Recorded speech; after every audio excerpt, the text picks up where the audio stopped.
السلام علیکم ورحمۃ اللہ وبرکاتہ۔ خلفائے راشدین کا چوتھا حصہ خلیفہ راشد سیدنا علی المرتضی رضی اللہ عنہ پیش خدمت ہے۔ ارشاد نبوی ہے، اے علی، کیا تم اس پر راضی نہیں کہ تمہیں میرے ساتھ وہی نسبت ہو جو ہارون علیہ السلام کو موسیٰ علیہ السلام کے ساتھ تھی؟ البتہ میرے بعد کوئی نبی نہیں ہوگا۔ جماعت اصحاب روشن ستارے ہیں۔ آسمان پر موجود ستاروں کی روشنی کم و بیش ہے۔ یہی مثال صحابہ کرام رضی اللہ عنہم کی ہے، لیکن ہیں سبھی روشن۔ ان میں سب سے نمایاں، سب سے روشن اور سب سے تابناک بہرحال پہلے چار صحابہ رضی اللہ عنہم ہی ہیں۔ یہی پہلے چار اصحاب خلفائے راشدین ہیں۔ عشرہ مبشرہ میں بھی سب سے پہلے انہی کا نام ہے۔ یوں تو اللہ تعالیٰ نے قرآن مجید میں رسول کریم صلی اللہ علیہ وسلم کے سارے ہی صحابہ کو جنت کی بشارت دی ہے، پھر ان صحابہ کا درجہ سب سے بلند بتایا جنہوں نے اسلام لانے میں پہل کی، اللہ کے راستے میں ہجرت کی، کافروں سے جہاد کیا۔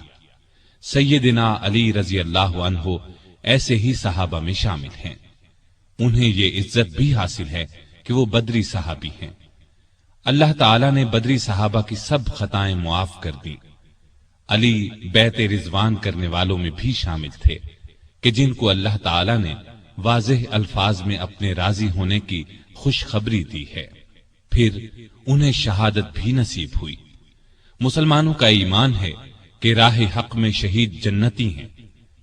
ان سب باتوں کے علاوہ سیدنا علی رضی اللہ عنہ ان 10 صحابہ میں بھی شامل ہیں جنہیں دنیا میں جنتی ہونے کی بشارت دی گئی، یعنی عشرہ مبشرہ میں ہیں۔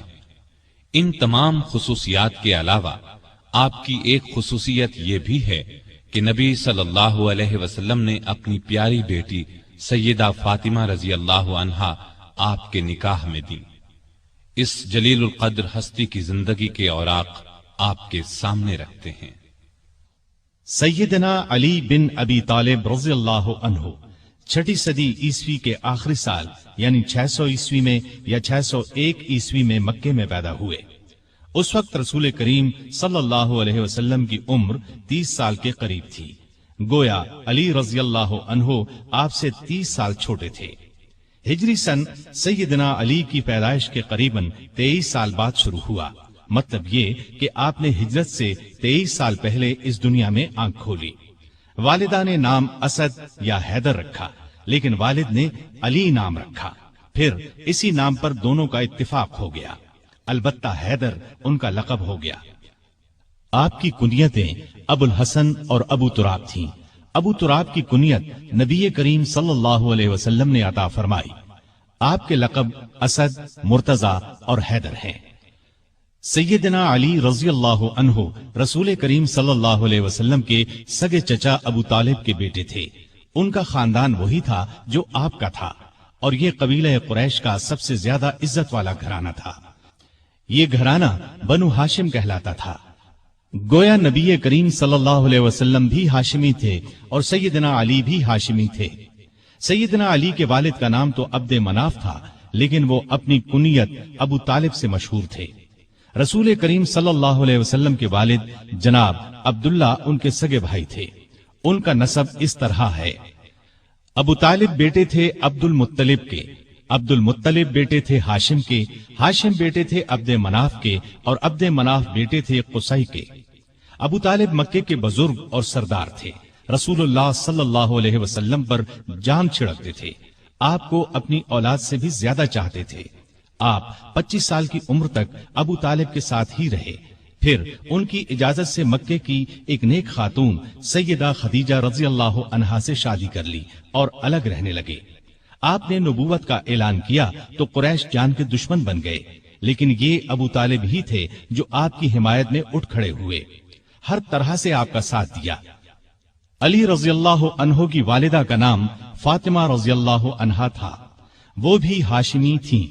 یہ آپ پر ایمان لے آئی تھیں، یہ بھی آپ سے حد درجے محبت کرتی تھیں۔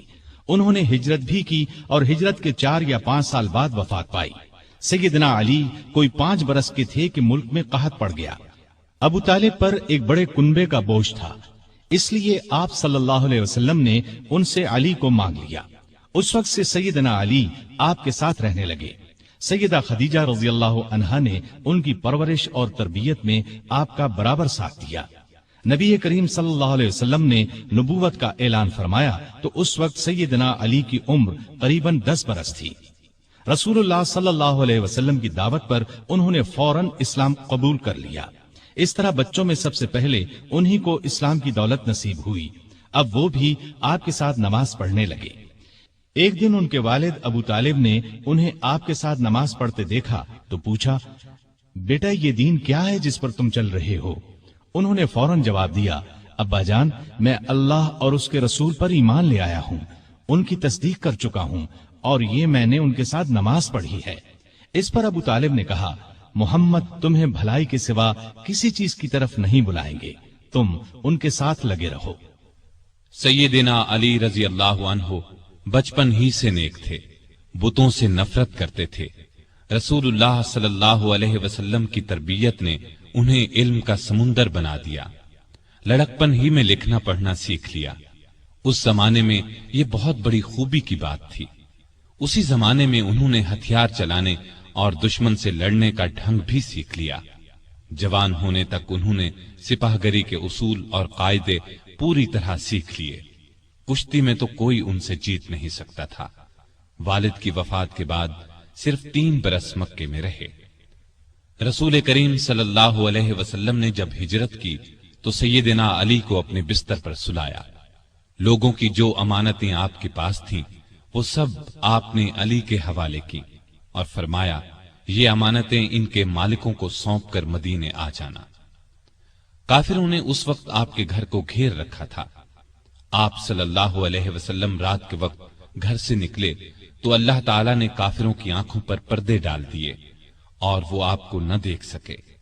صبح انہیں معلوم ہوا کہ رسول اللہ صلی اللہ علیہ وسلم مکان چھوڑ کر جا چکے ہیں تو وہ بہت جھنجھلائے۔ انہوں نے علی کو پکڑ لیا، آنکھیں نکال کر بولے، بتاؤ تمہارے صاحب کہاں ہیں؟ اس پر سیدنا علی نے جواب دیا، مجھے کچھ معلوم نہیں کہ وہ کہاں ہیں۔ یہ جواب سن کر انہیں سخت غصہ آیا، ڈانٹ ڈپٹ کی، پھر انہیں اپنے ساتھ لے گئے، ایک جگہ قید کر دیا، لیکن جب ان سے کچھ معلوم نہ ہو سکا تو چھوڑ دیا۔ اب انہوں نے لوگوں کی امانتیں لوٹائیں، پھر مکے سے ہجرت کر کے آپ صلی اللہ علیہ وسلم کی خدمت میں حاضر ہوئے۔ اس وقت آپ قباء میں تشریف فرما تھے۔ علی رضی اللہ عنہ نے مکے سے قباء تک کا سفر پیدل طے کیا۔ یہ 350 میل کا سفر ہے۔ قباء پہنچے تو پاؤں میں چھالے پڑ چکے تھے۔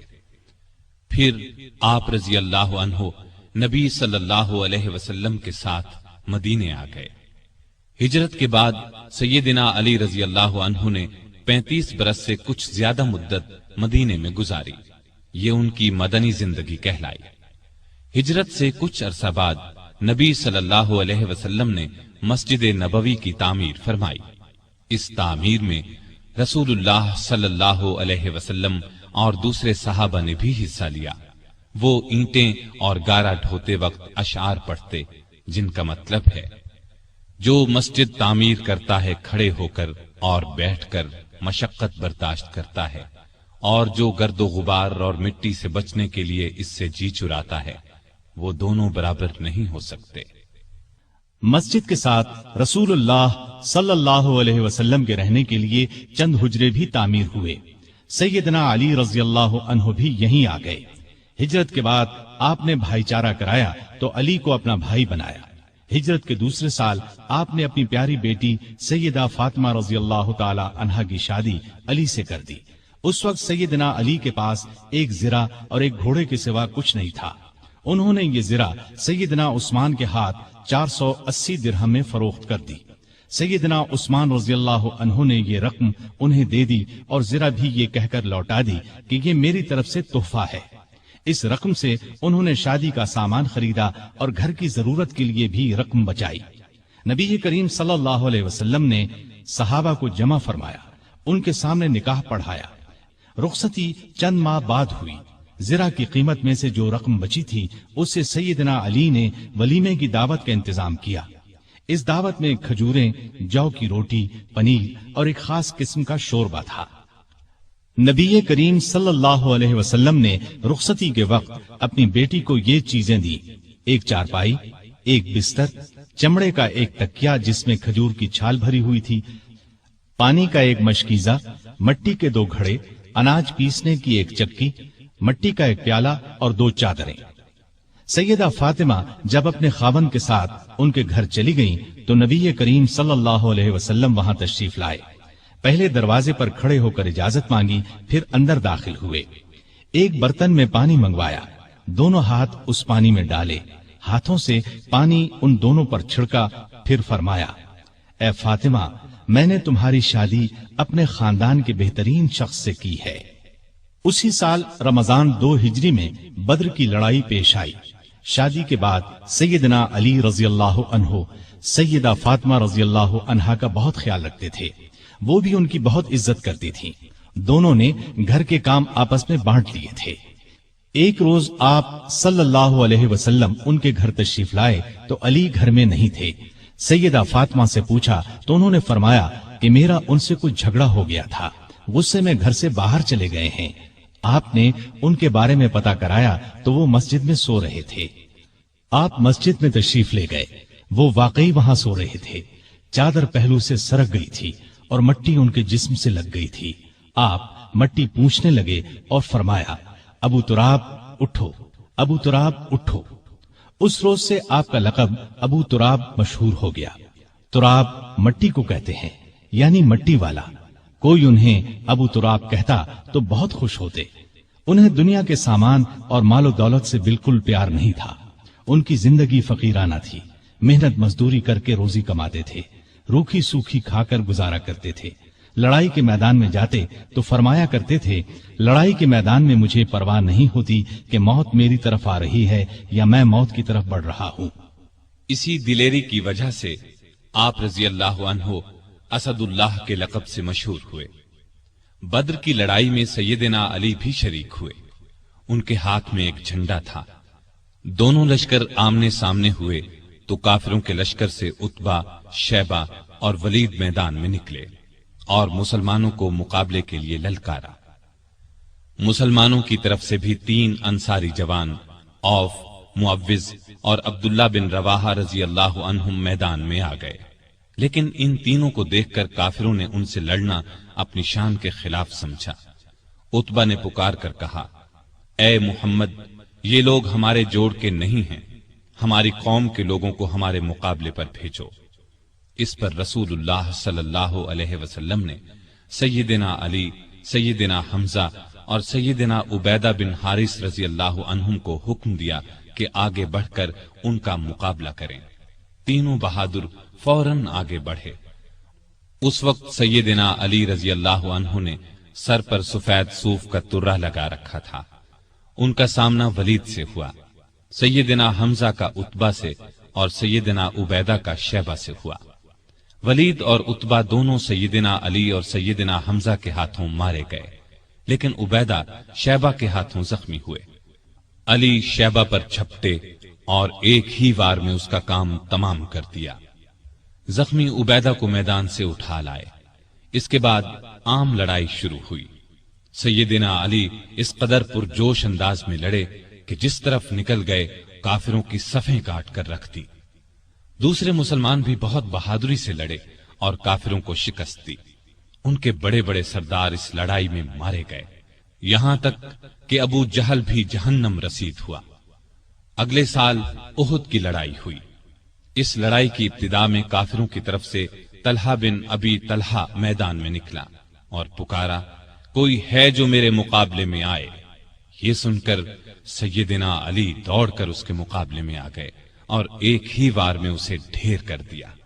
پھر طلحہ کا ایک بھائی ابو سعید نکلا۔ سیدنا علی ہی نے اس پر بھی تلوار کا ایک وار کیا، وہ زمین پر گر پڑا اور سعد بن ابی وقاص کے ہاتھوں مارا گیا۔ پھر کافروں کے لشکر سے ان کا سب سے بڑا بہادر ارتات نکلا۔ اسے اپنی طاقت پر بڑا گھمنڈ تھا۔ اس نے للکار کر کہا: کوئی ہے جو میرے مقابلے میں آئے۔ علی آگے بڑھے اور دیکھتے ہی دیکھتے اس کا کام تمام کر دیا۔ پھر جب عام لڑائی شروع ہوئی تو سیدنا علی اور سیدنا حمزہ کافروں کی صفوں میں دور تک گھس گئے اور اس قدر تیزی سے لڑے کہ کافروں کے پاؤں اکھڑ گئے۔ پھر درے پر موجود دستے کی اپنی جگہ سے ہٹ جانے پر جب اس طرف سے کافر مسلمانوں پر حملہ آور ہوئے اور مسلمانوں کے پاؤں اکھڑ گئے تو چند بہادر نبی صلی اللہ علیہ وسلم کے ساتھ میدان میں جم کر کھڑے رہے۔ ان میں سیدنا علی رضی اللہ عنہ بھی تھے۔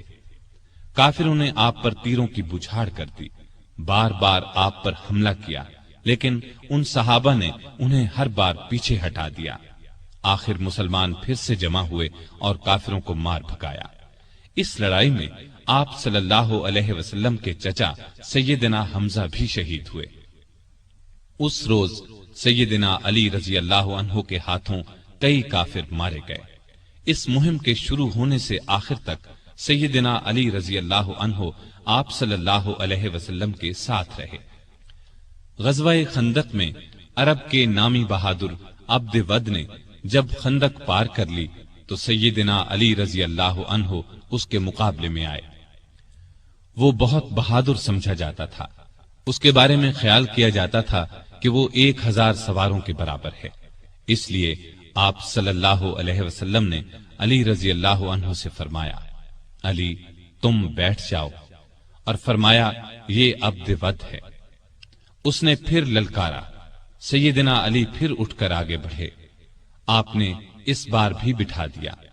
تیسری بار پھر اس نے مسلمانوں کو للکارا۔ اس بار سیدنا علی رضی اللہ عنہ نے عرض کیا، اے اللہ کے رسول صلی اللہ علیہ وسلم، میں جانتا ہوں یہ عبد ود ہے، آپ مجھے اس سے مقابلے کی اجازت دیں۔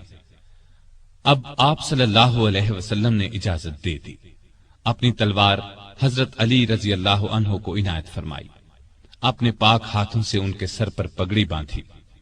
علی رضی اللہ عنہ دوڑتے ہوئے گئے اور عبد ود سے بولے، میں نے سنا ہے تم نے لوگوں سے کہہ رکھا ہے کہ جو شخص میرے سامنے 3 باتیں پیش کرے تو میں ان میں سے ایک کو منظور کرتا ہوں۔ اس نے کہا، ہاں یہ ٹھیک ہے۔ اس پر سیدنا علی رضی اللہ عنہ نے اس سے کہا، تب پھر میں بھی 3 باتیں پیش کرتا ہوں۔ پہلی یہ کہ تو اسلام قبول کر لے۔ اس نے انکار کیا۔ انہوں نے دوسری بات پیش کی، مسلمانوں سے مت لڑ، واپس چلا جا۔ اس نے اس سے بھی انکار کیا۔ تب سیدنا علی رضی اللہ عنہ نے گرج کر کہا، تب پھر آ مجھ سے مقابلہ کر لے۔ عبد ود یہ سن کر ہنس پڑا، کہنے لگا، میں کبھی سوچ بھی نہیں سکتا تھا عرب میں مجھ سے کبھی کوئی لڑنے کی جرأت کرے گا۔ یہ کہہ کر وہ گھوڑے سے اتر آیا اور بولا، تم کون ہو؟ سیدنا علی رضی اللہ عنہ نے فرمایا، میرا نام علی بن ابی طالب ہے۔ عبد ود یہ سن کر کہنے لگا، تمہارے والد میرے دوست تھے، اس لیے میں تم سے لڑنا نہیں چاہتا۔ یہ سن کر سیدنا علی رضی اللہ عنہ نے فرمایا، لیکن اے اللہ کے دشمن، میں تم سے لڑنا چاہتا ہوں۔ اب عبد ود بپھر گیا اور آگے بڑھ کر علی پر تلوار کا وار کیا۔ علی رضی اللہ عنہ نے ڈھال آگے کر دی۔ وار اس قدر زبردست تھا کہ تلوار ڈھال کو کاٹ کر ان کی پیشانی پر جا لگی، وہ زخمی ہو گئے۔ زخم کھا کر وہ شیر کی طرح جھپٹے اور عبد ود پر ایسا وار کیا کہ تلوار اس کے کندھے کو کاٹتی سینے تک آ گئی، وہ وہیں ڈھیر ہو گیا۔ اس کے گرتے ہی سیدنا علی رضی اللہ عنہ نے زور سے نعرہ تکبیر بلند کیا۔ اب عبد ود کے کچھ ساتھی آگے بڑھے، لیکن وہ بھی اللہ کے شیر کے آگے نہ ٹھہر سکے، بھاگ نکلے۔ ان میں سے ایک نوفل بن عبداللہ خندق میں گرا۔ علی رضی اللہ عنہ نے اسے خندق میں اتر کر تلوار سے قتل کیا۔ رسول اللہ صلی اللہ علیہ وسلم نے بنو قریظہ کی طرف کوچ کا ارادہ کیا تو سیدنا علی رضی اللہ عنہ کو فوج کا جھنڈا دے کر آگے روانہ فرمایا۔ پھر آپ 3000 مجاہدین کے ساتھ روانہ ہوئے۔ لڑائی سے پہلے ہی بنو قریظہ ہمت ہار گئے اور ہتھیار ڈال دیے۔ مدینے سے 60 کلومیٹر دور فدق نامی یہودیوں کی بستی تھی۔ یہ یہودی خیبر کے یہودیوں کو مسلمانوں کے مقابلے پر اکسا رہے تھے۔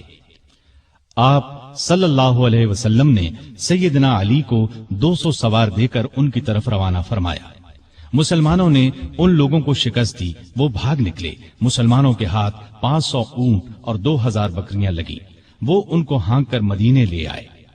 بیعت رضوان میں بھی سیدنا علی ساتھ تھے۔ صلح نامہ لکھنے کا کام ان کے سپرد ہوا۔ انہوں نے شروع میں بسم اللہ الرحمن الرحیم لکھا تو قریش کے نمائندے نے اس پر اعتراض کیا اور کہا ہم رحمان کو نہیں مانتے، لہذا یہ لکھا جائے بسمک اللہم۔ رسول کریم صلی اللہ علیہ وسلم کی ہدایت پر سیدنا علی نے یہی لکھ دیا۔ اب آپ نے ان سے فرمایا لکھو، یہ وہ شرطیں ہیں جو محمد رسول اللہ صلی اللہ علیہ وسلم نے قریش سے طے کی ہیں۔ سیدنا علی نے الفاظ لکھے تو قریشی نمائندے سہیل بن عمرو نے کہا جب ہم آپ کو اللہ کا رسول نہیں مانتے تو پھر صلح نامے میں یہ کیوں لکھا جائے، لہٰذا آپ محمد بن عبداللہ لکھوائیے۔ اس پر آپ نے فرمایا بے شک میں اللہ کا رسول ہوں، لیکن اے علی یہاں لکھ دو محمد بن عبداللہ۔ یہ سن کر سیدنا علی نے عرض کیا اے اللہ کے رسول صلی اللہ علیہ وسلم، مجھ میں تو یہ ہمت نہیں ہے کہ میں اپنے ہاتھ سے رسول اللہ کا لفظ مٹا دوں۔ ان کی بات سن کر رسول اللہ صلی اللہ علیہ وسلم نے اپنے ہاتھ سے رسول اللہ کے الفاظ مٹا دیے۔ اس کے بعد علی نے باقی معاہدہ تحریر کیا۔ جن یہودیوں کو شرارتوں کی وجہ سے مدینے سے نکالا گیا تھا وہ خیبر کے قلعوں میں جمع ہو گئے۔ بہت سے یہودی وہاں پہلے سے تھے۔ یہ سب مسلمانوں کے خلاف سازشوں سے باز نہیں آ رہے تھے، چنانچہ آپ نے ان کی سرکوبی کا فیصلہ فرمایا۔ وہ مدینے پر حملہ کرنے کی تیاریوں میں بھی مصروف تھے۔ رسول کریم صلی اللہ علیہ وسلم 1600 صحابہ کے ساتھ خیبر کی طرف روانہ ہوئے۔ سب قلعے ایک ایک کر کے فتح ہو گئے، لیکن ایک قلعہ جس کا نام قموس تھا فتح ہونے میں نہ آیا۔ جب آپ کے کئی صحابہ کی کوششیں کامیاب نہ ہو سکیں تو آپ نے فرمایا میں کل جھنڈا ایک ایسے شخص کو دوں گا جو اللہ اور اس کے رسول سے محبت کرتا ہے اور اللہ اور اس کا رسول اس سے محبت کرتے ہیں، جس کے ہاتھ پر خیبر فتح ہو جائے گا۔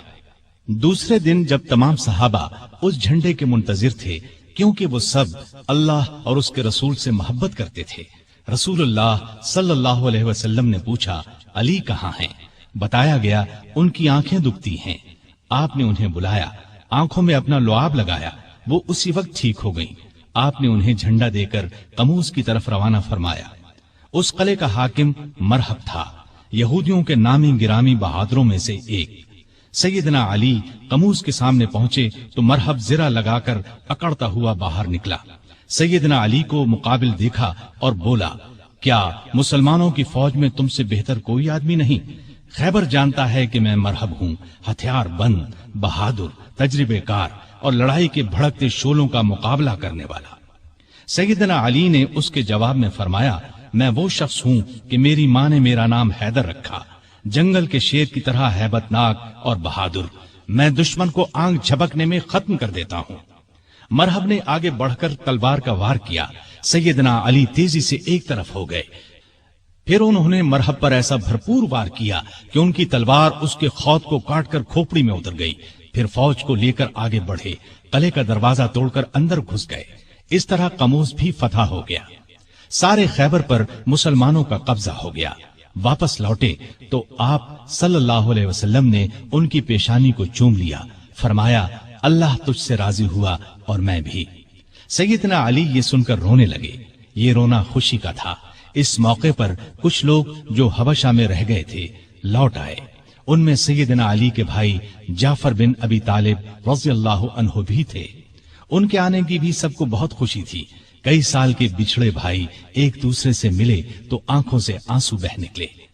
7 ہجری میں رسول اللہ صلی اللہ علیہ وسلم اپنے بہت سے صحابہ کے ساتھ عمرے کے لیے روانہ ہوئے، ان میں علی بھی شامل تھے۔ عمرے سے فارغ ہو کر مسلمان 3 دن بعد مکے سے نکل آئے اور مدینے کی طرف روانہ ہوئے۔ غزوہ موتا میں آپ کے بھائی جعفر بن ابی طالب شہید ہو گئے تو آپ کو بہت صدمہ ہوا۔ نبی کریم صلی اللہ علیہ وسلم نے آپ کو دلاسا دیا۔ ان کی شہادت کے بعد جعفر بن ابی طالب کے بچوں کی پرورش علی نے کی۔ ان کے بیٹے عبداللہ جوان ہوئے تو سیدنا علی نے اپنی بیٹی زینب کی شادی ان سے کی۔ مکے کی فتح کے موقع پر بھی سیدنا علی ساتھ تھے۔ کعبے میں رکھے ہوئے بتوں کو آپ نے توڑنا شروع کیا تو سیدنا علی نے اس کام میں آپ کا ہاتھ بٹایا۔ تانبے کے بت کو توڑنے کے لیے آپ نے علی کو اپنے کندھے پر سوار فرمایا۔ وہ بہت اونچائی پر تھا اور لوہے کی ایک سلاخ کے ساتھ زمین سے لگا ہوا تھا۔ علی نے اس بت کو بھی گرایا اور کعبے سے باہر پھینک دیا۔ مسلمانوں نے مکہ فتح کیا تو قبیلہ حوازن کے لوگ بھڑک اٹھے، ایک بڑا لشکر تیار کر کے مسلمانوں پر حملے کا ارادہ کیا۔ آپ ابھی مکے ہی میں تھے کہ ان کے ارادے کی خبر ہوئی تو آپ شوال 8 ہجری میں 12,000 مسلمانوں کو لے کر دشمن کی طرف روانہ ہوئے۔ حنین کے مقام پر دونوں فوجیں آمنے سامنے ہوئیں۔ دشمن نے یہ چال چلی کہ رات کے وقت آس پاس کی پہاڑیوں میں اپنے تیر انداز بٹھا دیے تھے۔ انہوں نے مسلمانوں پر اچانک تیروں کی بارش کر دی۔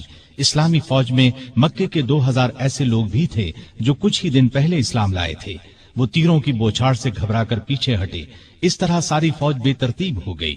صرف آپ صلی اللہ علیہ وسلم چند بہادروں کے ساتھ میدان میں رہ گئے تھے۔ ان میں سیدنا علی بھی تھے۔ وہ شروع سے آخر تک آپ کے پاس رہے اور بے جگری سے لڑتے رہے۔ جلد ہی مسلمان سنبھل گئے۔ انہوں نے پلٹ کر حملہ کیا اور تب دشمن کو شکست ہوئی۔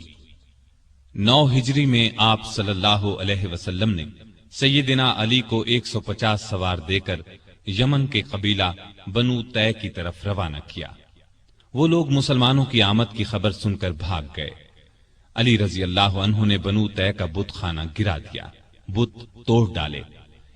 اس لڑائی کے بعد مشہور سخی حاتم طائی کی بیٹی اور بیٹا عدی مسلمان ہو گئے۔ فتح مکہ کے بعد یہ خبر سننے میں آئی کہ روم کا بادشاہ مسلمانوں پر حملہ کرنے کے لیے پر تول رہا ہے۔ نبی صلی اللہ علیہ وسلم نے خود آگے بڑھ کر اسے روکنے کا فیصلہ کیا۔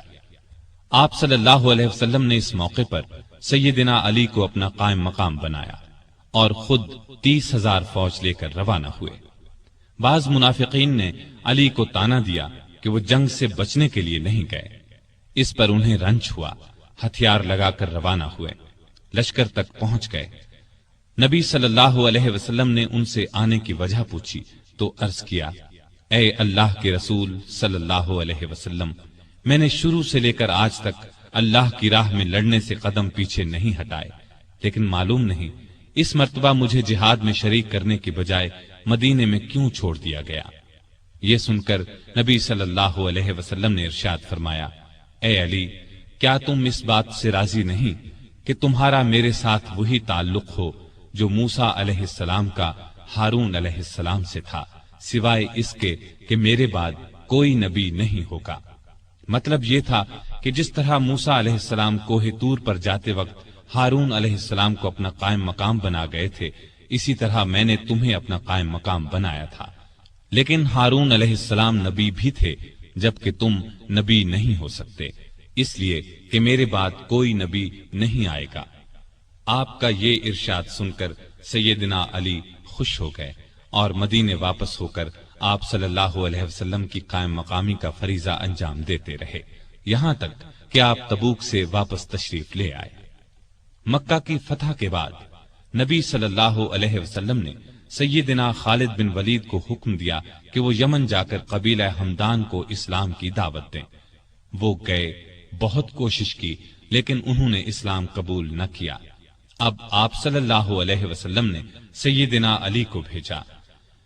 آپ صلی اللہ علیہ وسلم نے قبیلہ ہمدان کے نام ایک خط بھی دیا۔ علی رضی اللہ عنہ نے وہ خط انہیں سنایا اور اسلام کی دعوت دی۔ اس خط کے الفاظ کا اثر ان پر ہوا۔ پھر سیدنا علی نے جو ان کے سامنے واز کیا وہ بھی بہت اثر انگیز تھا، چنانچہ ان لوگوں نے اسلام قبول کر لیا۔ سیدنا علی رضی اللہ عنہ نے یہ خبر آپ صلی اللہ علیہ وسلم کو بھیجی۔ نبی صلی اللہ علیہ وسلم نے سجدہ شکر ادا کیا اور فرمایا، ہمدان کے لوگوں پر سلامتی ہو، ہمدان کے لوگوں پر سلامتی ہو۔ ہجرت کے 10ویں سال نبی صلی اللہ علیہ وسلم نے علی رضی اللہ عنہ کو ایک اور قبیلے مزہج کی طرف روانہ فرمایا تاکہ انہیں اسلام کی دعوت دی جائے۔ آپ صلی اللہ علیہ وسلم نے ہدایت فرمائی کہ اس وقت تک تلوار نہ اٹھائی جائے جب تک تم پر کوئی حملہ نہ کرے۔ سیدنا علی رضی اللہ عنہ 300 سواروں کے ساتھ مزہج کے علاقے میں پہنچے۔ وہ لوگ لڑنے پر تلے ہوئے تھے، چنانچہ زبردست مارکا ہوا۔ آخر وہ لوگ بھاگ نکلے۔ اس کے بعد قبیلے کے سردار اور بہت سے دوسرے لوگ خود علی رضی اللہ عنہ کی خدمت میں حاضر ہوئے اور مسلمان ہو گئے۔ نبی صلی اللہ علیہ وسلم نے علی کو وہاں کا قاضی بھی مقرر فرمایا۔ آپ رضی اللہ عنہ چند ماہ وہاں رہے۔ اس دوران میں سیدنا علی رضی اللہ عنہ نے مقدمات کے فیصلے بھی کیے۔ ہجرت کے 10ویں سال رسول کریم صلی اللہ علیہ وسلم نے حج کیا۔ سیدنا علی بھی یمن سے آ کر اس یادگار حج میں شریک ہوئے۔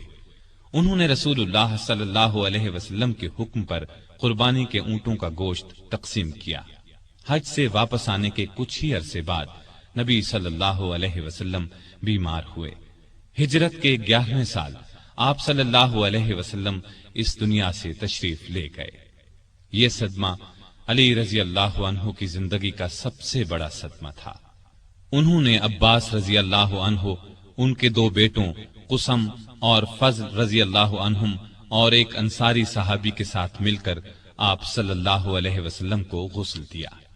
اس وقت انہوں نے نبی صلی اللہ علیہ وسلم کے جسم اطہر کو اپنے بدن سے لگا رکھا۔ قبر مبارک تیار ہو گئی تو سیدنا علی نے فضل بن عباس، اسامہ بن زید اور عبد الرحمن بن عوف رضی اللہ عنہم کے ساتھ مل کر نبی صلی اللہ علیہ وآلہ وسلم کو قبر میں اتارا۔ آپ صلی اللہ علیہ وسلم کے بعد مسلمانوں نے سیدنا ابو بکر صدیق رضی اللہ عنہ کو خلیفہ چن لیا۔ 6 ماہ بعد سیدہ فاطمہ رضی اللہ عنہا بھی اس دنیا سے رحلت کر گئیں۔ ابو بکر کو علی سے بہت محبت تھی، ان کی بہت عزت کرتے تھے، خلافت کے کاموں میں ان سے مشورے بھی لیتے تھے۔ علی بھی ان سے اسی طرح محبت کرتے تھے۔ مرتد ہو جانے والوں سے جنگ ہوئی تو علی نے بھی دوسرے صحابہ کے ساتھ مل کر ان کا مقابلہ کیا۔ ابو بکر رضی اللہ عنہ نے وفات پائی تو حضرت علی رضی اللہ عنہ ان کے دروازے پر آئے اور فرمایا، آپ پر اللہ کی رحمت ہو، آپ رسول اللہ صلی اللہ علیہ وسلم کے پیارے ساتھی اور مدد کرنے والے، اللہ سے سب سے زیادہ ڈرنے والے اور سب سے بڑھ کر دین کو نفع پہنچانے والے تھے۔ اس کے بعد دیر تک ان کی خوبیوں اور بھلائیوں کا ذکر کرتے رہے۔ ابو بکر کی وفات کے بعد عمر فاروق رضی اللہ عنہ خلیفہ بنے۔ انہوں نے مجلس شورا قائم کی تو اس میں علی رضی اللہ عنہ کو بھی شامل کیا۔ ان کی خلافت کا زمانہ 10.5 برس تک رہا۔ اس زمانے میں بھی آپ رضی اللہ عنہ سے باقاعدہ مشورے لیے جاتے رہے۔ عمر فاروق رضی اللہ عنہ ان کے مشوروں کو بہت اہمیت دیتے تھے۔ جن جھگڑوں کا فیصلہ دوسرے صحابہ نہیں کر پاتے تھے وہ سیدنا علی رضی اللہ عنہ کے سامنے پیش کیے جاتے تھے۔ عمر فرمایا کرتے تھے، ہم میں سے سب سے بڑے قاضی علی رضی اللہ عنہ ہیں۔ ایک مرتبہ عمر رضی اللہ عنہ نے کوئی فیصلہ دیا تو علی نے اس کے خلاف رائے دی۔ عمر نے ان کی رائے کو درست قرار دیا۔ سیدنا عمر کے دل میں علی کی نہ صرف بہت محبت تھی بلکہ وہ ان کی بہت عزت بھی کرتے تھے۔ انہیں علی پر پورا بھروسہ تھا۔ 16 ہجری میں بیت المقدس تشریف لے گئے تو سیدنا علی کو اپنا قائم مقام بنایا۔ سیدنا عمر کے زمانے میں سب سے بڑی لڑائی نہاوند کی لڑائی سمجھی جاتی ہے۔ اس موقع پر ایرانیوں کا بہت بڑا لشکر جمع ہو گیا تھا۔ سیدنا عمر نے سیدنا علی کو مسلمانوں کے لشکر کا سپہ سالار بنانا چاہا لیکن انہوں نے مدینے سے باہر جانے سے انکار کر دیا۔ پھر عمر نے خود سالار بن کر جانے کا ارادہ کیا تو سیدنا علی نے اس کا بھی مشورہ نہ دیا اور فرمایا، آپ مدینے کو ہرگز نہ چھوڑیں۔ عمر رضی اللہ عنہ کو علی کا یہ مشورہ بھی ماننا پڑا۔ سیدنا عمر نے اپنی وفات سے پہلے خلافت کے لیے 6 صحابہ کے نام تجویز کیے تھے کہ مسلمان ان 6 میں سے کسی کو خلیفہ بنا لے۔ ان میں ایک نام علی کا تھا، دوسرا نام سیدنا عثمان کا تھا، باقی 4 نام یہ تھے: سعد بن ابی وقاص، عبد الرحمن بن عوف، زبیر بن عوام اور طلحہ بن عبید اللہ رضی اللہ عنہم۔ ان چاروں نے اپنے نام واپس لے لیے تو خلافت کے لیے صرف 2 نام رہ گئے، سیدنا عثمان اور سیدنا علی۔ ان لوگوں نے آخر سیدنا عثمان کے بارے میں فیصلہ دیا۔ اس طرح مسلمانوں کے تیسرے خلیفہ سیدنا عثمان ہوئے۔ اس دوران میں بھی ان دونوں کے تعلقات بہت خوشگوار رہے۔ سیدنا عثمان کو کوئی شرعی سزا دینے کا مسئلہ پیش آتا تو سیدنا علی کے ذریعے فیصلہ کراتے۔ ہر سال حج کے لیے جاتے وقت سیدنا علی کو بھی ساتھ لے جاتے۔ علی نے ہمیشہ انہیں اچھے مشورے دیے۔ جس زمانے میں سیدنا عثمان کے خلاف سازش شروع ہوئی تو علی نے سازش کی آگ کو بجھانے کے لیے عثمان کو بہت مشورے دیے۔ مصر کے باغی مدینے پر چڑھائے تو سیدنا علی نے انہیں سمجھا بجھا کر واپس روانہ کیا۔ وہ لوگ تو سیدنا عثمان کے خون کے پیاسے تھے۔ رات کی تاریکی میں پھر لوٹ آئے۔ کوفے اور بصرے کے باغیوں نے بھی ان کا ساتھ دیا۔ انہوں نے سیدنا عثمان کے گھر کو گھیر لیا۔ اس وقت بھی سیدنا علی نے انہیں سمجھانے کی بہت کوشش کی۔ وہ نہ مانے تو اپنے بیٹوں سیدنا حسن اور سیدنا حسین رضی اللہ عنہما کو سیدنا عثمان کی حفاظت کے لیے ان کے دروازے پر مامور فرمایا۔ ایک مرتبہ بڑی مشکل سے سیدنا عثمان تک پانی پہنچایا۔ اس جھڑپ میں حسن زخمی ہوئے۔ پھر کچھ باغی دیوار پھاند کر اندر داخل ہوئے اور سیدنا عثمان کو شہید کر دیا۔ ان کی شہادت کے بعد مدینے کی حالت عجیب تھی۔ شہر پر ان باغیوں کا قبضہ تھا۔ ہر طرف افراتفری کا عالم تھا۔ لاکھوں مربع میل پر پھیلی ہوئی اسلامی سلطنت کا کوئی سربراہ نہیں تھا۔ ان سب کا خیال تھا کہ اس نازک وقت میں علی رضی اللہ عنہ ہی خلافت کے لائق ہیں۔ آخر سیدنا علی سے درخواست کی گئی کہ وہ خلافت کی ذمہ داری سنبھالے، لیکن انہوں نے صاف انکار کر دیا۔ ان کے انکار سے حالات اور بھی نازک ہو گئے، اس لیے کہ خلافت کی جگہ زیادہ دن تک خالی نہیں چھوڑی جا سکتی تھی۔ اب مہاجرین، انصار اور مدینے میں موجود تمام لوگوں نے سیدنا علی سے سخت اصرار کیا کہ وہ خلیفہ بننا منظور کر لیں۔ یہ درخواست کرنے والوں میں باغی بھی شامل تھے۔ آخر سیدنا علی کو ان سب کی بات ماننا پڑی اور خلافت کا بوجھ اٹھانے کے لیے تیار ہو گئے۔ چنانچہ سیدنا عثمان کی شہادت کے 3 دن یا 6 دن بعد مدینے میں موجود تمام لوگوں نے مسجد نبوی میں سیدنا علی کے ہاتھ پر بیعت کر لی۔ اس طرح وہ مسلمانوں کے چوتھے خلیفہ راشد بنے۔ وہ 4.25 سال تک خلیفہ رہے۔ اس ساری مدت وہ سخت مشکلات میں گھرے رہے۔ کوئی اور ہوتا تو شاید ہمت ہار جاتا، لیکن وہ اللہ کے بھروسے پر تمام مشکلات اور مصیبتوں کا آخری دم تک بڑے حوصلے اور پامردی کے ساتھ مقابلہ کرتے رہے۔ خلیفہ بنتے ہی سب سے پہلی مشکل یہ پیش آئی کہ عثمان کے قاتلوں کو کس طرح پکڑا جائے۔ سیدنا عثمان کی شہادت کوئی معمولی واقعہ نہیں تھی۔ جو ہی سیدنا عثمان کی شہادت کی خبر چاروں طرف پھیلی، لاکھوں مسلمان غم اور غصے سے تڑپ اٹھے۔ ہر طرف سے بس یہی آواز بلند ہونے لگی، عثمان کے خون کا بدلہ لیا جائے، ان کے قاتلوں کو پکڑ کر سخت سزا دی جائے۔ سیدنا علی رضی اللہ عنہ بھی قاتلوں کو پکڑنا چاہتے تھے، لیکن مشکل یہ تھی کہ جو لوگ سیدنا عثمان رضی اللہ عنہ کے مکان کو گھیرنے میں شریک تھے، ان کی تعداد ہزاروں میں تھی۔ ان میں سے قاتلوں کو تلاش کرنا آسان کام نہ تھا۔ کسی خاص شخص کے خلاف موقع کا کوئی گواہ موجود نہ تھا۔ سیدنا عثمان رضی اللہ عنہ کی شہادت کے وقت صرف ان کی زوجہ محترمہ نائلہ رضی اللہ عنہا ان کے پاس موجود تھیں۔ شوہر کو بچانے کی کوشش میں ان کے ہاتھ کی 3 انگلیاں کٹ گئی تھیں۔ ان سے پوچھا گیا تو انہوں نے صرف اتنا بتایا کہ 3 آدمی اندر آئے تھے۔ ان میں سے ایک محمد بن ابی بکر تھے۔ یہ ابو بکر کے چھوٹے بیٹے تھے۔ والد کی وفات کے بعد ان کی پرورش سیدنا علی نے کی تھی۔ ان کے علاوہ 2 آدمیوں کے بارے میں نائلہ رضی اللہ عنہا نے بتایا کہ وہ انہیں نہیں پہچانتی۔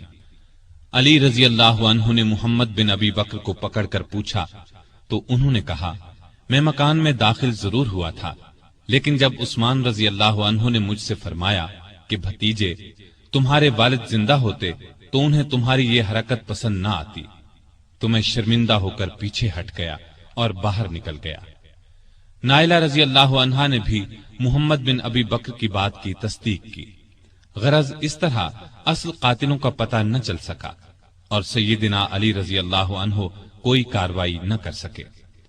بہت سے لوگ اس موقع پر اس شک میں مبتلا ہو گئے کہ سیدنا علی رضی اللہ عنہ جان بوجھ کر قاتلوں کو نہیں پکڑ رہے۔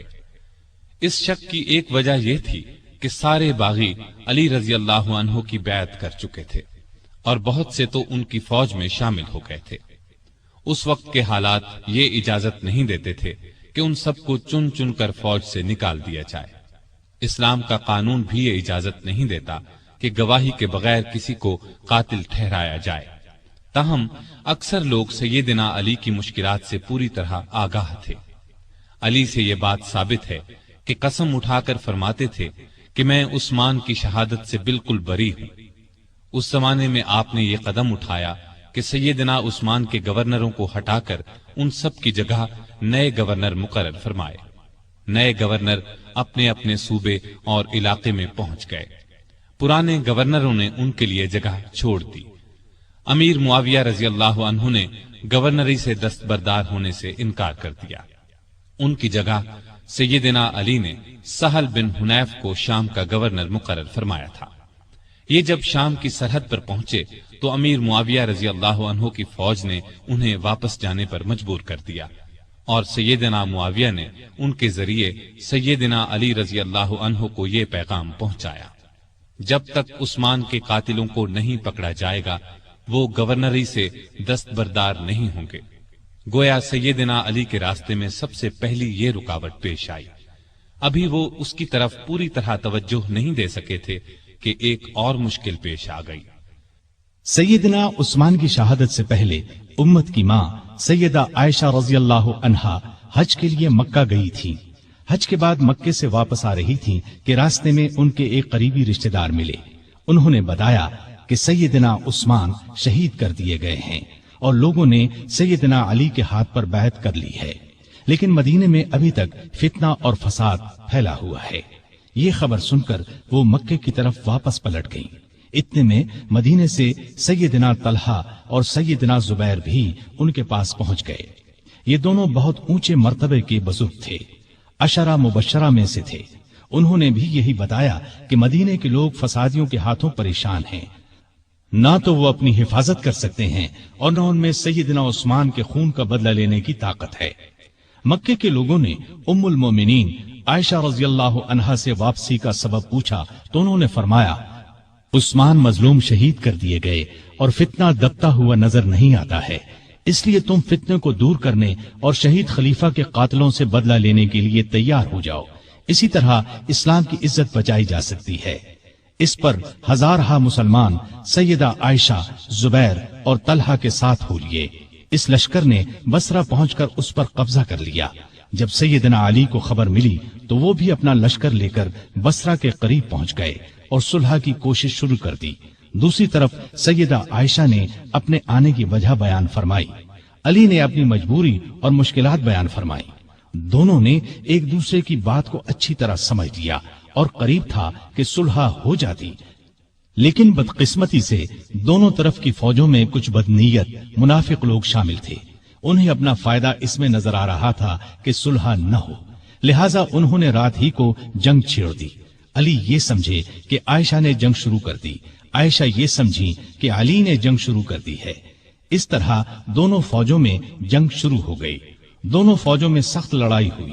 اس میں آخر کار سیدنا علی کو فتح ہوئی۔ فتح کے بعد علی نے ان کے بھائی محمد بن ابی بکر کو ان کا حال معلوم کرنے کے لیے بھیجا اور عام اعلان کرا دیا کہ بھاگنے والوں کا پیچھا نہ کیا جائے، لوٹ مار نہ کی جائے، زخمیوں پر گھوڑے نہ دوڑائے جائیں، جو ہتھیار پھینک دیں انہیں کوئی تکلیف نہ پہنچائی جائے۔ پھر انہوں نے خود سیدہ عائشہ کے پاس جا کر پوچھا: اے مومنوں کی ماں، آپ کا مزاج کیسا ہے؟ انہوں نے فرمایا: ٹھیک ہوں۔ اس کے بعد سیدنا علی نے انہیں چند دن بصرہ میں آرام اور آسائش کے ساتھ ٹھہرایا۔ پھر محمد بن ابی بکر کی نگرانی میں انہیں 40 شریف اور معزز خواتین کے ساتھ مکے کی طرف روانہ کیا۔ اس وقت عائشہ نے فرمایا: میرے بچوں، یہ لڑائی غلط فہمی کا نتیجہ تھی۔ علی سے نہ پہلے میرا کوئی جھگڑا تھا نہ اب ہے۔ سیدنا علی نے جواب میں فرمایا: آپ سچ فرماتی ہیں، آپ ہم سب کی ماں ہیں، آپ کی عزت کرنا ہم پر واجب ہے۔ پھر وہ مکے آ گئی۔ اس لڑائی میں عائشہ اونٹ پر سوار تھی، اس لیے اس لڑائی کو جنگ جمل کہا جاتا ہے۔ یہ لڑائی جمادی الاخر 36 ہجری میں پیش آئی۔ اس جنگ کے بعد عائشہ رضی اللہ عنہا ہمیشہ پشیمان رہی اور یاد کر کے روتی تھی۔ جمل کی لڑائی کے بعد سیدنا علی رضی اللہ عنہ نے چند دن بصرہ میں قیام کیا، پھر 12 رجب 36 ہجری میں کوفہ چلے آئے اور اس شہر کو حکومت کا صدر مقام یا دارالخلافہ قرار دیا۔ دارالخلافہ پہلے مدینہ تھا۔ یہ فیصلہ انہوں نے اس لیے کیا کہ مدینے کو فساد اور جھگڑوں سے بچایا جا سکے۔ اب انہوں نے پھر شام کی طرف توجہ دی۔ جریر بن عبداللہ کے ہاتھ ایک خط امیر معاویہ کو بھیجا۔ اس میں لکھا کہ تم بھی مہاجرین اور انصار کی طرح میری بیعت کرو۔ اس کے بعد قاعدے کے مطابق شہادت عثمان کا مقدمہ پیش کرو۔ میں اللہ کی کتاب اور رسول اللہ صلی اللہ علیہ وسلم کی سنت کے مطابق فیصلہ کروں گا۔ امیر معاویہ نے اس خط کے جواب میں لکھا کہ آپ عثمان کے قاتلوں کو ہمارے حوالے کر دیں تو میں اور شام کے دوسرے تمام لوگ خوشی سے آپ کی بیعت کریں گے۔ اس طرح کچھ مدت تک خط و کتابت کا سلسلہ چلتا رہا، لیکن صلح کی کوئی صورت نہ بن سکی۔ ادھر شام کے صدر مقام دمشق کی جامع مسجد میں سیدنا عثمان کے خون آلود کپڑے اور نائلہ رضی اللہ عنہا کی کٹی ہوئی انگلیاں رکھ دی گئیں۔ ان کو دیکھ دیکھ کر لوگ زار و قطار روتے تھے، قاتلوں سے بدلہ لینے کا عہد کرتے تھے۔ جب علی کو یقین ہو گیا کہ امیر معاویہ بیعت نہیں کریں گے تو انہوں نے جنگ کی تیاری کی اور قریباً 80,000 فوج لے کر شام کی طرف روانہ ہونے کا ارادہ کیا۔ دوسری طرف امیر معاویہ بھی ایک بڑے لشکر کے ساتھ مقابلے کے لیے آئے۔ دونوں فوجیں دریائے فرات کے قریب پہنچیں۔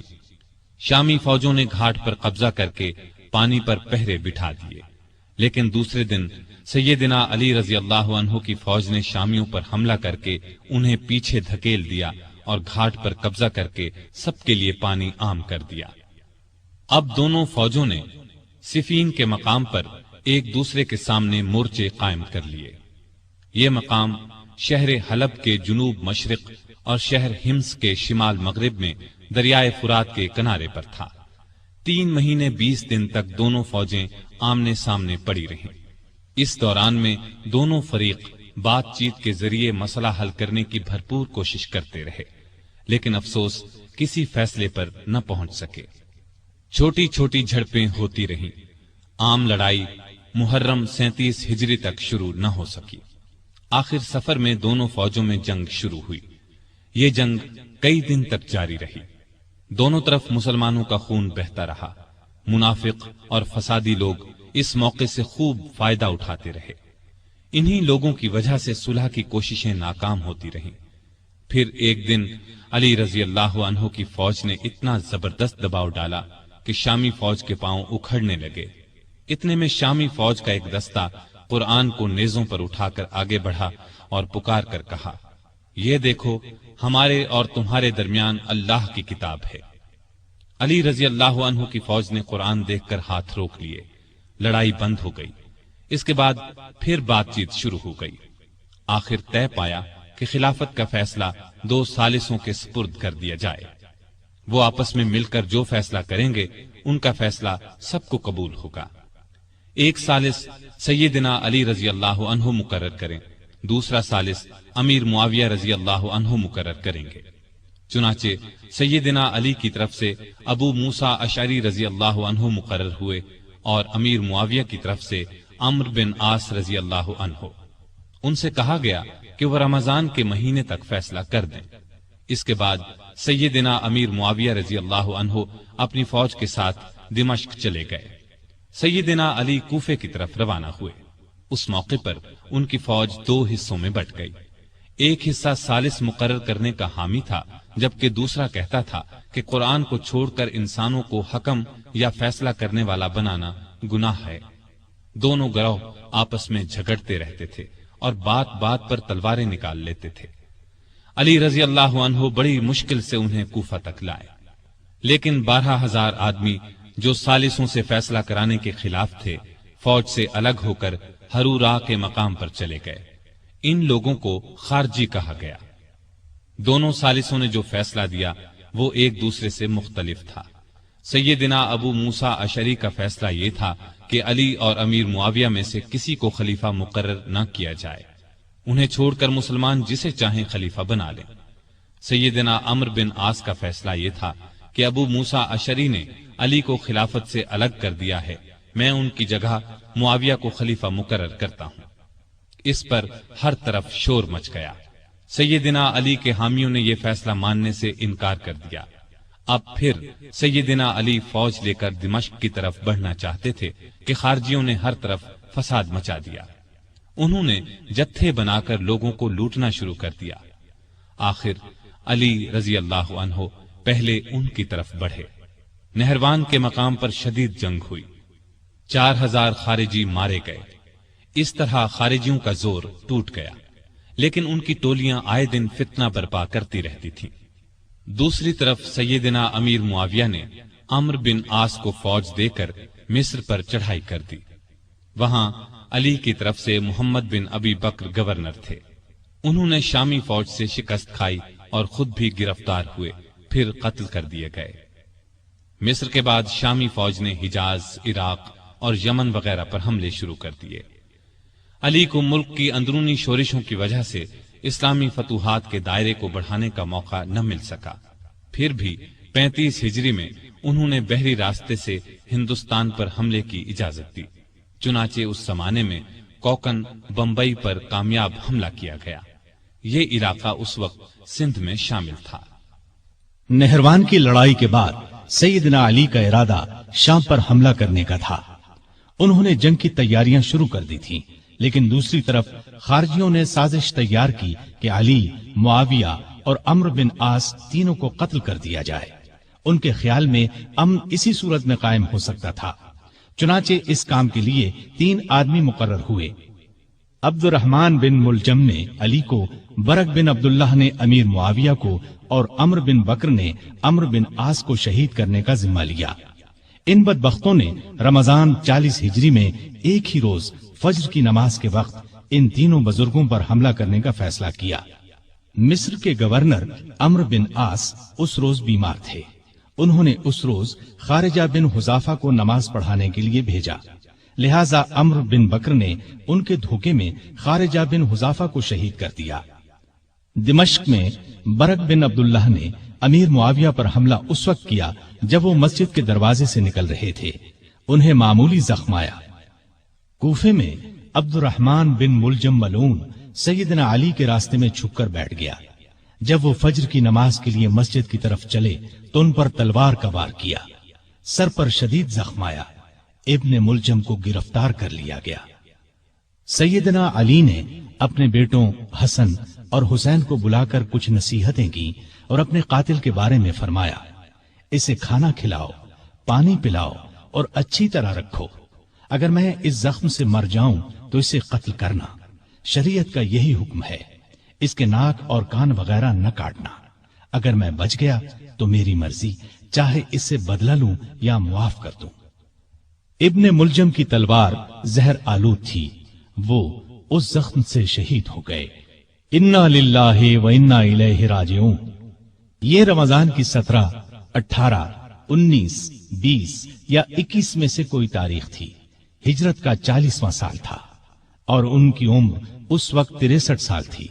سیدنا علی کو اپنی خلافت کے زمانے میں سکون کا سانس لینا نصیب نہ ہوا، پھر بھی انہوں نے ملکی انتظامات کے سلسلے میں کوئی کسر اٹھا نہ رکھی۔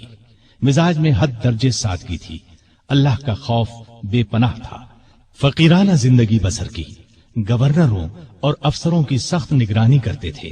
کسی عہدیدار کے خلاف شکایت ملتی تو اس کے خلاف کارروائی کرتے۔ آپ کو عدل و انصاف کا حد درجے خیال تھا، سب سے پورا انصاف کرتے تھے، یہاں تک کہ اپنی ذات سے بھی انصاف کرتے۔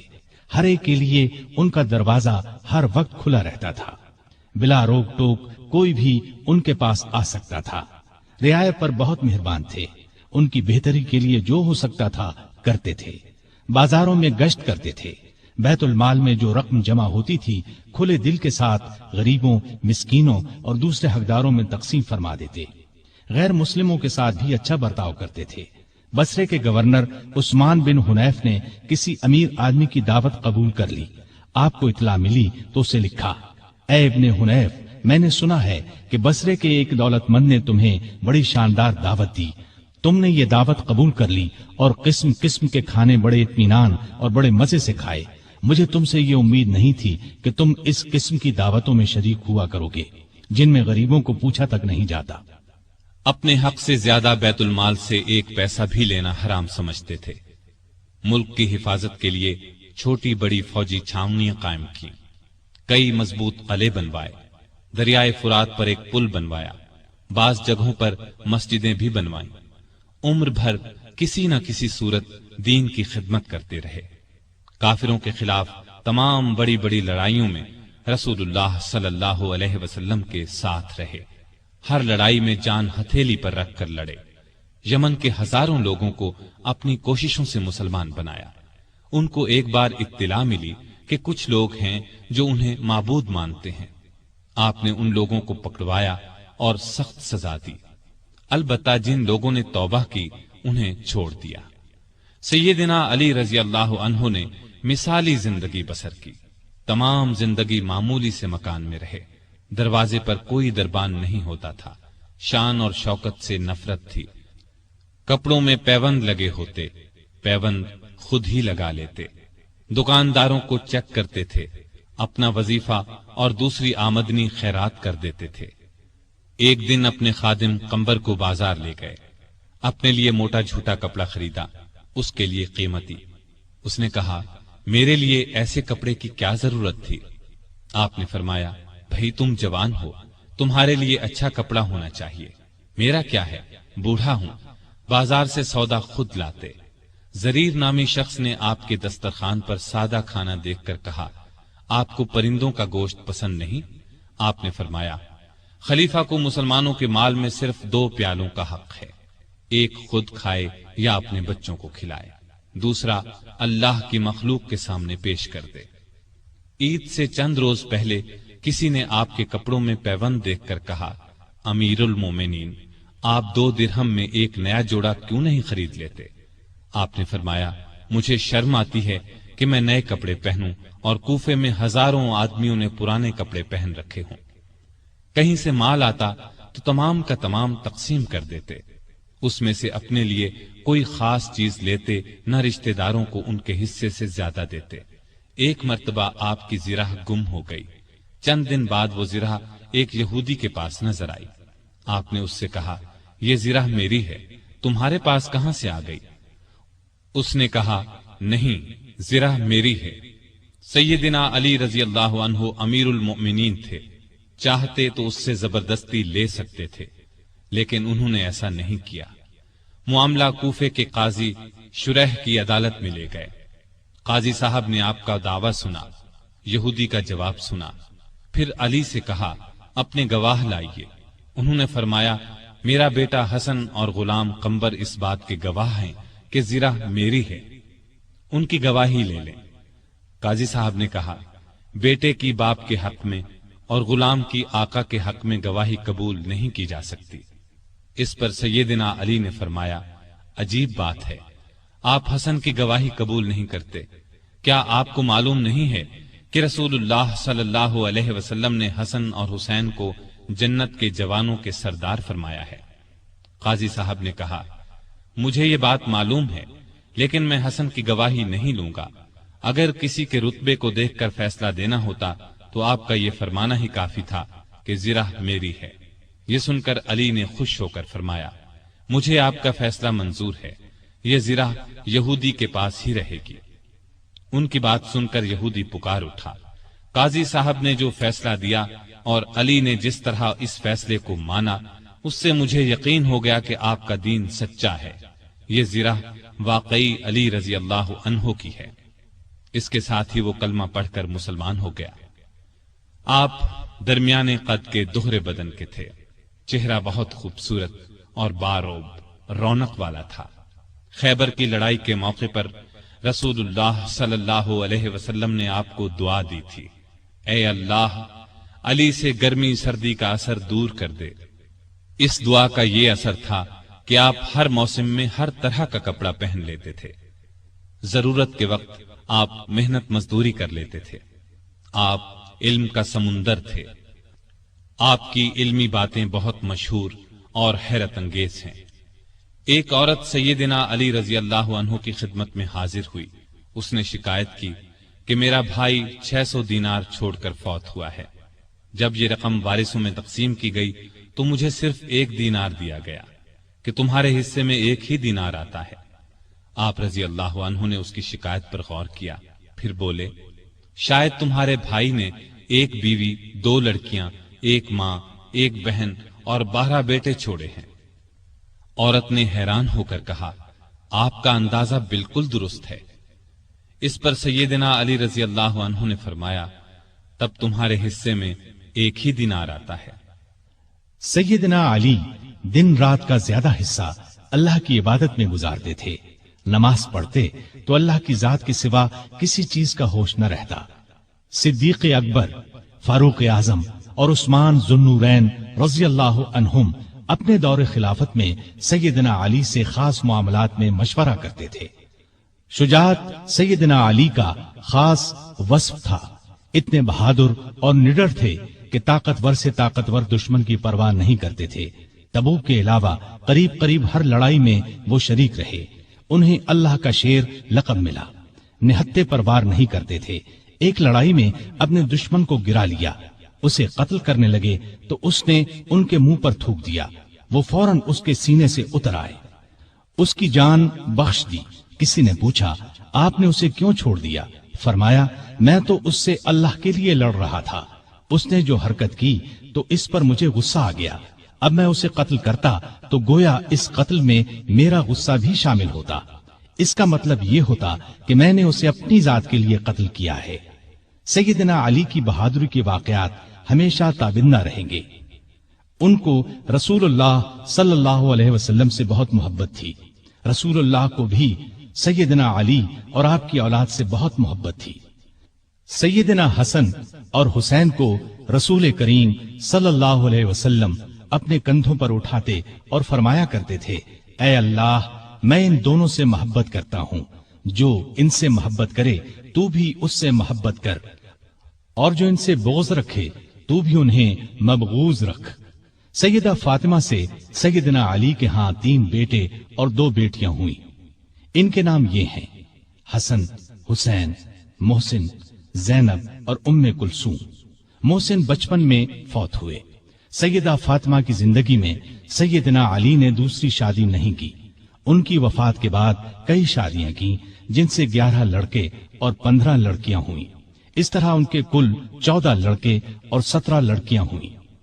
آپ کے چند حکیمانہ اقوال یہ ہیں: غریب وہ ہے جس کا کوئی دوست نہ ہو، گناہوں پر شرمندہ ہونا ان کو مٹا دیتا ہے، اور نیکیوں پر مغرور ہونا ان کو برباد کر دیتا ہے۔